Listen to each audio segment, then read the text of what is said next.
नमस्कार, सत श्री अकाल दोस्तों। मैं रोहित गुप्ता, मेरे यूट्यूब चैनल रोहित क्लासेस में आपका हार्दिक अभिनंदन है। दोस्तों, हम यहाँ आर्य कंपटीशन टाइम्स की पुस्तक भारतीय इतिहास जो UGC net paper second history के रिवीजन के लिए एक अति महत्वपूर्ण बुक है, जिसका हम लोग चैप्टर नंबर 2 दिल्ली सल्तनत पढ़ रहे थे, उसका यह चौथा वंश है। और आज के वीडियो में दोस्तों हम लोग, हालांकि वीडियो उतना लंबा नहीं है, जिसके कारण आज के वीडियो में हम लोग इसका पॉइंट नंबर 4 सैयद वंश दिल्ली सल्तनत का और लोधी वंश को इस वीडियो में पढ़ेंगे। ठीक है, तो चलिए दोस्तों वीडियो को स्टार्ट करते हैं। उससे पहले आप सभी लोग जैसे जानते हैं कि मैं अपने हर एक वीडियो में यह कहता हूं कि आप लोग यूट्यूब के सेटिंग में जाके प्लेबैक स्पीड बटन को 1.5x या 2.0x कर लें, ताकि आप लोगों को अगर लगे कि मैं बहुत स्लो बोल रहा हूं तो आपके अनुसार मेरी वॉइस आपको मिल सके।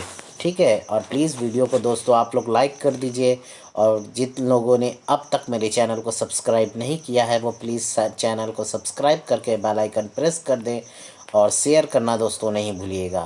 ठीक, चलिए पढ़ते हैं। सैयद वंश 1414 से 1451 ईस्वी। सैयद वंश के सुल्तान स्वयं को पैगंबर मोहम्मद का वंशज मानते थे। सैयद वंश शिया थे। ठीक है। खिज्र खां 1414 से 1421 ईस्वी तक शासन किए थे। सैयद वंश की स्थापना खिज्र खां ने ही की थी। खिज्र खां ने तैमूर को सहयोग दिया। बदले में तैमूर ने खिज्र खां को लाहौर, मुल्तान और दीपालपुर का सूबेदार बनाया है। ठीक है, आगे 1414 ईस्वी में खिज्र खां ने दौलत खां लोदी को गद्दी से हटाकर दिल्ली पर अधिकार किया था। आगे खिज्र खां सुल्तान की उपाधि धारण न करके रयत आला की उपाधि से ही संतुष्ट रहा। उसने सिक्कों पर पूर्व तुगलक शासकों का नाम ही रहने दिया। खिज्र खां ने स्वतंत्र शासक के रूप में शासन न करके तैमूर के पुत्र शाहरुख के सहायक के रूप में ही शासन करने का दिखावा किया। उसने शाहरुख के नाम का खुतबा पढ़वाया एवं वह उसे सालाना कर देता था। ठीक है, टैक्सेस के रूप में उसको कुछ इनकम दे देता था। आगे है, खिज्र खां ने पंजाब, मुल्तान व सिंध को पुनः दिल्ली सल्तनत का हिस्सा बनाया। खिज्र खां की पुस्तक दरार-ए जबात वस्तुतः उनकी वसीयत थी। तारीख़-ए-फ़रिश्ता में सैयद वंश के खिज्र खां के बारे में लिखा है, लोग उसके शासनकाल में संतुष्ट और प्रसन्न थे। अतः जवान और बूढ़े, गुलाम और आज़ाद सभी ने काले कपड़े पहनकर उसके निधन पर शोक मनाया था। मतलब कि वो जो है सैयद वंश का ये जो संस्थापक बोल सकते हैं दोस्तों, और इसे हम जो पहला शासक है वह इतना मतलब काइंड था कि लोगों में अपना जो है दयालुता प्रदर्शित कर दिया था, और लोग भी इसको मानते थे। इसलिए देख रहे हैं इसके निधन पर सभी लोग काले रंग के कपड़े पहने थे। ठीक है, ये बड़ी बात है कि कोई शासक इंतकाल करता है या निधन होता है या वह मृत्यु को प्राप्त होता है या मोक्ष की प्राप्ति करता है तो उसके शोक में सारा आवाम जो है दोस्तों मतलब शरीक होता है। ठीक है, शामिल होता है। आगे देखते हैं, मुबारक शाह 1421 से 1434 ईस्वी तक। मुबारक शाह उसके बाद बनता है शासक। इसने शाह यानी सुल्तान की उपाधि धारण कर अपने नाम का खुतबा पढ़वाया व सिक्के भी चलवाए। इसने यमुना के किनारे मुबारकबाद नामक नगर की स्थापना की। तारीख़ मुबारक शाही के लेखक याहिया बिन सरहिंदी, इम्पॉर्टेंट है दोस्तों ये लाइन। ठीक है, थोड़ा इसको ध्यान दीजिएगा। याहिया बिन सरहिंदी को संरक्षण भी दिया था। मुबारक शाह की 1434 ईस्वी में हत्या कर दी गई। हिंदू से मुसलमान बने मलिक सरवार उल मुल्क मुबारक शाह का वज़ीर था, जिसने मुबारक शाह की हत्या की थी। आगे मोहम्मद शाह को पढ़ते हैं। 1434 से 1445 ईस्वी। इसने बहलोल लोदी को पुत्र कहकर पुकारा व उसे खाने जहाँ या खाने खाना की उपाधि से सम्मानित किया। इसने दिल्ली के पास मोहम्मदाबाद नामक नगर बसाया था। ठीक है। आगे अलाउद्दीन आलम शाह 1445 से 1451 ईस्वी। यह सैयद वंश का अंतिम शासक था। अपने वज़ीर हमीद खां से झगड़ा होने पर इसने स्वेच्छा से गद्दी बहलोल लोदी को सौंप दी एवं स्वयं बदायूं की जागीर से संतुष्ट रहा। ठीक। आगे दोस्तों हमारा है लोदी वंश। ठीक है। हालांकि दोस्तों ये चैप्टर जो है थोड़ा सा छोटा है, तो इसके वजह से दोस्तों जो है इन दोनों चैप्टर को हम एक ही वीडियो में कंप्लीट कर रहे हैं। और जिन लोगों को भी अगर लगता है कि इस बुक में इसके बारे में बहुत ही कम मात्रा में जानकारी है, तो प्लीज़ आप लोग मेरे चैनल के प्लेलिस्ट में जाके, मेरा एक और प्लेलिस्ट है जो कि सौरभ चौबे की पुस्तक से है। ठीक है। आप लोग मेरे चैनल के प्लेलिस्ट में जाइए और उसमें सैयद वंश जो है दिल्ली सल्तनत में, उसको आप लोग पढ़ लीजिएगा। ठीक है। अगर आप लोगों को लगता है ये ठीक है, आप लोग पढ़ लीजिएगा। चलिए हम लोग पढ़ते हैं लोदी वंश। 1451 से 1526 ईस्वी तक, जब पानीपत का प्रथम युद्ध हुआ था बाबर और इब्राहिम लोदी के बीच में, उस तक की घटना को इसमें दर्शाया गया है। ठीक। चलिए देखते हैं। लोदी वंश का प्रथम जो शासक था दोस्तों, वह बहलोल लोदी था। ठीक है। जिसका शासनकाल 1451 से 1489 ईस्वी तक था। लोदी वंश का प्रथम अफ़गान वंश था। लोदी वंश जो था वो प्रथम अफ़गान वंश था जिसने दिल्ली पर शासन किया था। आर.पी. त्रिपाठी ने लोदी शासन को संघ राज्य माना है। बहलोल लोदी ने इस वंश की स्थापना की। वह पहले सरहिंद का गवर्नर था। वह अफ़गानों की गिलजई कबीले की शाहू खेल शाखा के थे। ठीक है। लोदी। आगे बहलोल लोदी का 2 बार राज्याभिषेक हुआ। उसने गाजी की उपाधि धारण की। बहलोल का बचपन का नाम बल्लू था तथा सिजेरियन यानी सर्जरी तकनीक से उसका जन्म हुआ था। ठीक है। याद रखिएगा, पूछ भी सकता है कि सिजेरियन टेक्नोलॉजी के थ्रू किसका जन्म हुआ था। ठीक है। आगे इसने बहलोली नामक तांबे के सिक्के चलाए जो अकबर के सिक्कों से पूर्व उत्तरी भारत में विनिमय के मुख्य साधन थे। एक टंके में 40 बहलोली होते थे। ठीक है। वैल्यू था उसका, एक टंका बराबर 40 बहलोली। आगे तुगलक काल के अंत में जौनपुर दिल्ली सल्तनत से स्वतंत्र हो गया था। बहलोल ने 1484 ईस्वी में जौनपुर के अंतिम सर की सुल्तान हुसैन शाह को पराजित किया, लेकिन जौनपुर का दिल्ली सल्तनत में विलय न करके अपने पुत्र बारबक शाह को वहाँ प्रशासक नियुक्त किया। बहलोल का अंतिम आक्रमण ग्वालियर के शासक कीर्ति सिंह पर हुआ, जिसने बहलोल की संप्रभुता को मान्यता दी। आगे है दोस्तों बहलोल लोदी का राजत्व सिद्धांत। आइए इसको देखते हैं। अब्दुल्ला खां की पुस्तक, एक सेकेंड दोस्तों, थोड़ा सा नॉइस हो रहा है। चलिए अब स्टार्ट करते हैं। अब्दुल्ला खां की पुस्तक तारीख़ दाऊदी में लोदी वंश तथा अफ़गानों के राजत्व सिद्धांत की जानकारी मिलती है। बहलोल अपने सरदारों के सामने कभी सिंहासन पर नहीं बैठता था, बल्कि दरबार में गलीचे पर बैठता था। उसने राजत्व सिद्धांत में समान में प्रथम यानी फर्स्ट एमोंग इक्वल्स की नीति अपनाई थी। बहलोल ने अफ़गानों को बड़ी जागीरें दी और उनकी जागीरों के हिसाब किताब की कभी जांच नहीं की।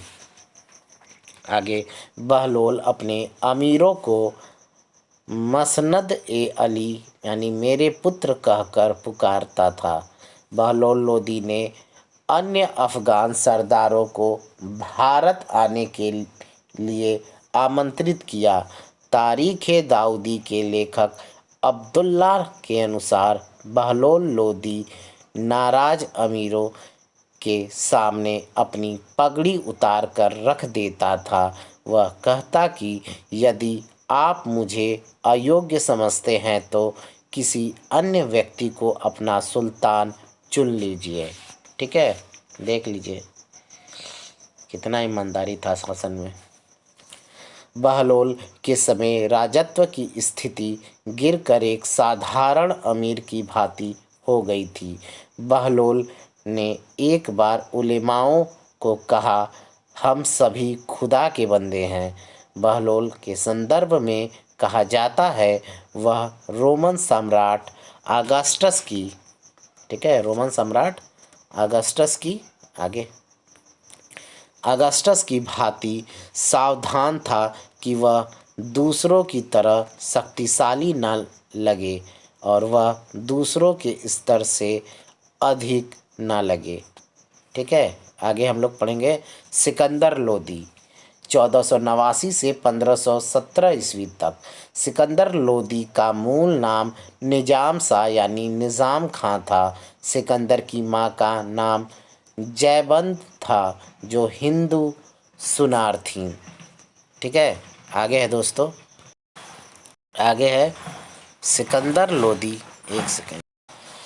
सिकंदर लोदी इस वंश का सर्वश्रेष्ठ शासक था। उसने 1504 ईस्वी में यमुना के किनारे आगरा नगर की स्थापना की और 1506 ईस्वी में आगरा को अपनी राजधानी बनाया। आगरा की स्थापना का उद्देश्य राजस्थान के शासकों व व्यापारिक मार्गों पर नियंत्रण स्थापित करना था। आगरा उत्तर प्रदेश में बादलगढ़ के किले का पुनर्निर्माण करवाया। आगे, सिकंदर ने अपने भाई बारबक शाह को पराजित करके जौनपुर का सल्तनत में विलय किया। जौनपुर जो था दोस्तों ये हमारा बनारस से आगे है, कुछ 50-100 किलोमीटर के आसपास। ठीक है, उसके अंतर्गत ही आता है जौनपुर, उसी की बात हो रही है। जौनपुर का सल्तनत में विलय किया। आगे, धौलपुर के शासक विनायक देव को पराजित किया और ग्वालियर के शासक मान सिंह ने सिकंदर को खिलअत भेजी। आगे, उसने गुप्तचर व्यवस्था को सुदृढ़ किया। दिल्ली सल्तनत में सिकंदर की गुप्तचर व्यवस्था सबसे अच्छी थी। ठीक है, सिकंदर लोदी की कहा जाता था कि उसके गुप्तचर भूत प्रेत थे। ठीक है, तो हर चीज़ का सूंघ भाप लेते थे। आगे, सिकंदर लोदी ने भूमि में गड़े खजाने से कोई हिस्सा नहीं लिया। उसने खादानों पर लगे कर यानी चुंगी एवं ज़कात को समाप्त कर दिया तथा व्यापारिक प्रतिबंधों को हटा दिया। सिकंदर लोदी ने गुलरुखी के नाम से फ़ारसी में कविताएं भी लिखी हैं। ठीक है, इंपॉर्टेंट लाइन है दोस्तों। हालांकि रेलवे वगैरह के एग्ज़ाम में क्वेश्चन बहुत तेज़ी से आता है कि गुलरुखी नामक फ़ारसी कविताएं किसने लिखी थी। ठीक है, गुलरुखी में आगे तो सिकंदर लोदी। ठीक, आगे इम्पॉर्टेंट लाइन भी आया था। ठीक, देखते हैं। सिकंदर ने तांबे का टंका चलाया। कृषि को विकसित करने के लिए महसूल यानी बिक्री कर वापस लिया। उसने राज्य का हिसाब किताब रखने की लेखा परीक्षण प्रणाली की शुरुआत की। आगे देखते हैं। गले की बीमारी के कारण 1517 ईस्वी में सिकंदर लोदी की आगरा में मृत्यु हुई। सिकंदर लोदी का राजत्व सिद्धांत। सिकंदर लोदी ने बहलोल लोदी के राजत्व सिद्धांत में कुछ परिवर्तन किए। उसका राजत्व सिद्धांत तुर्की सुल्तानों व बहलोल लोदी के बीच का राजत्व सिद्धांत था। सिकंदर के राजत्व का प्रमुख उद्देश्य सुल्तान की शक्ति में वृद्धि करना और अमीर वर्ग की शक्ति को नियंत्रित करना था। सिकंदर के राजत्व सिद्धांत की मुख्य बातें निम्नलिखित हैं। पहला, सिकंदर लोदी ने बहलोल लोदी के विपरीत दरबार में सिंहासन पर बैठना प्रारंभ किया। दूसरा पॉइंट है, उसने अफ़गान अमीरों की जागीरों की जांच करवाई और गलतियां होने पर दंडित करना शुरू किया। नंबर 3 पॉइंट है, सिकंदर लोदी ने अफ़गान अमीरों को अपनी उपस्थिति में पूर्ण सम्मान प्रदर्शित करने के लिए विवश किया और अनुशासनहीनता की, ठीक है, थोड़ा स्ट्रिक्ट था, और अनुशासनहीनता की स्थिति में अमीरों को कड़ा दंड दिया। तारीख़ दाऊदी में लिखा है कि संभल में जब चौगान खेलते समय दो अफ़गान अमीर उसके सामने ही झगड़ने लगे तो उसने उन्हें कोड़ों से पिटवाया। ठीक है, बहुत स्ट्रिक्ट था। आगे नंबर 4 पॉइंट, शाही फरमानों के बारे में एक नई परंपरा स्थापित की जिसके अनुसार प्रांतीय गवर्नरों को अपनी राजधानी से 6 कोस आगे जाकर शाही फरमान को प्राप्त करना होता था और जब फरमान पढ़ा जाता तो सभी अमीरों को खड़ा रहना पड़ता था।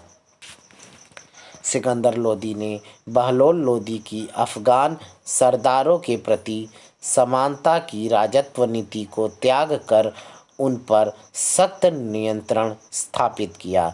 सिकंदर लोदी के अनुसार यदि मैं अपने एक गुलाम को भी पालकी में बैठा दूं तो मेरे आदेश पर मेरे सभी सरदार उसे अपने कंधों पर बैठा कर ले जाएंगे। ठीक है, आगे उसकी धार्मिक नीति को देखते हैं दोस्तों। सिकंदर लोदी धर्मांध था।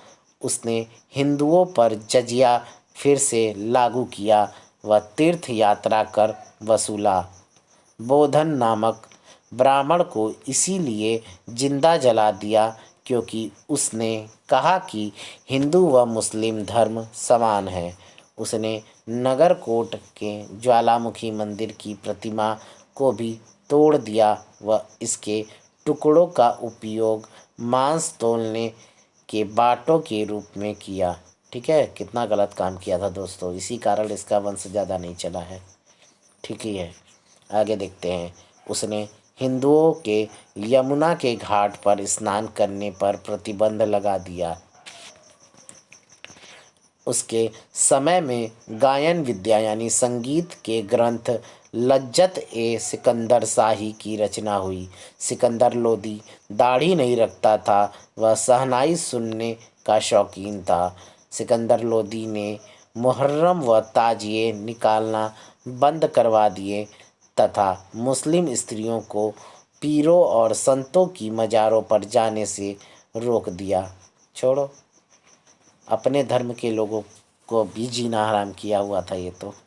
सिकंदर लोदी ने 500 बंदियों को जैन हंस सूरी की प्रार्थना पर मुक्त किया एवं जैन भिक्षु जम्बू जी को भूदान दिया था। ठीक है, सिकंदर लोदी ने जब हिंदू मंदिरों को तोड़ने और तीर्थयात्रियों को एक सेकेंड हाँ तीर्थयात्रियों को नुकसान पहुंचाने का निश्चय किया तो उलेमा मलिक उल उलमा मौलाना अब्दुल अजोधनी ने उसे हिंदुओं की धार्मिक परंपरा में हस्तक्षेप से रोका। विविध तथ्य देख लेते हैं दोस्तों। सिकंदर भूमि माप के लिए 32 इंच यानी 39 अंगुल की गजे सिकंदरी शुरू की जो मुगल काल में 1586 ईस्वी तक जारी रही। सिकंदर ने एक आयुर्वेदिक ग्रंथ का फारसी में अनुवाद अपने वज़ीर मियाँ भुआ से करवाया और उसका नाम जो है फहरंगे सिकंदरी रखा। आगे इसे तिब्बे सिकंदरी भी कहा जाता है।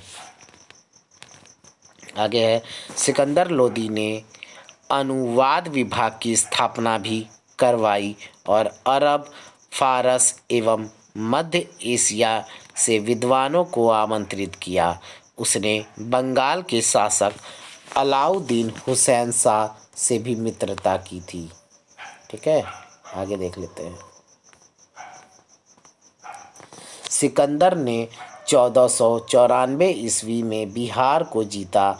उसने मुस्लिम शिक्षा में सुधार के लिए ईरान के विद्वान शेख अब्दुल्ला व शेख अजीजुल्ला को बुलाया। प्रसिद्ध ईरानी विद्वान रफ़ी-उद-दीन शिराज़ी भी सिकंदर लोदी के दरबार में था। सिकंदर लोदी का मकबरा खैरपुर दिल्ली में है। लोदी वंश ने तुर्क अमीरों को शासन से हमेशा के लिए अलग कर दिया था।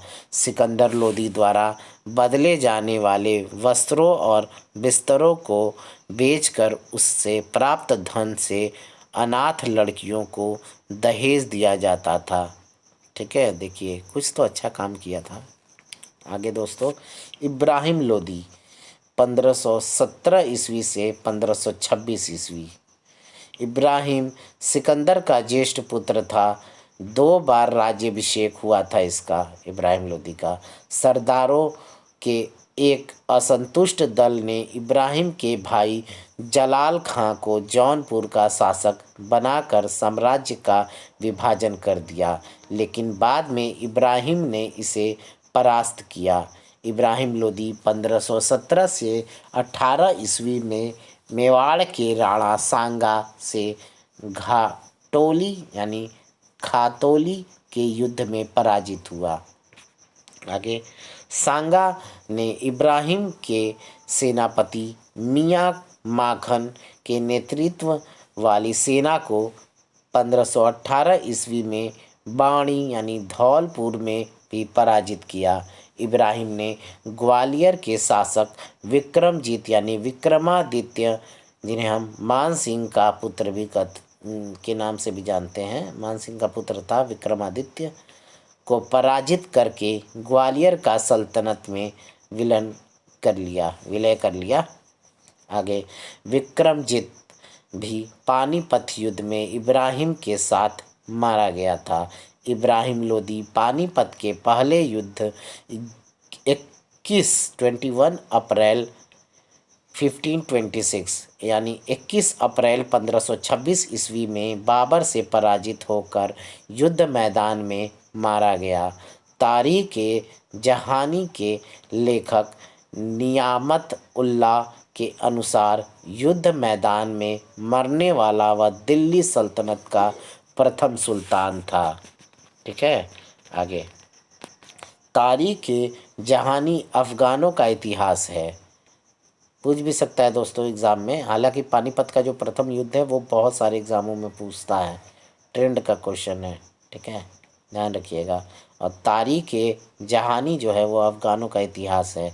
बाबर ने पानीपत में इब्राहिम का ईंटों का मकबरा बनवाया था।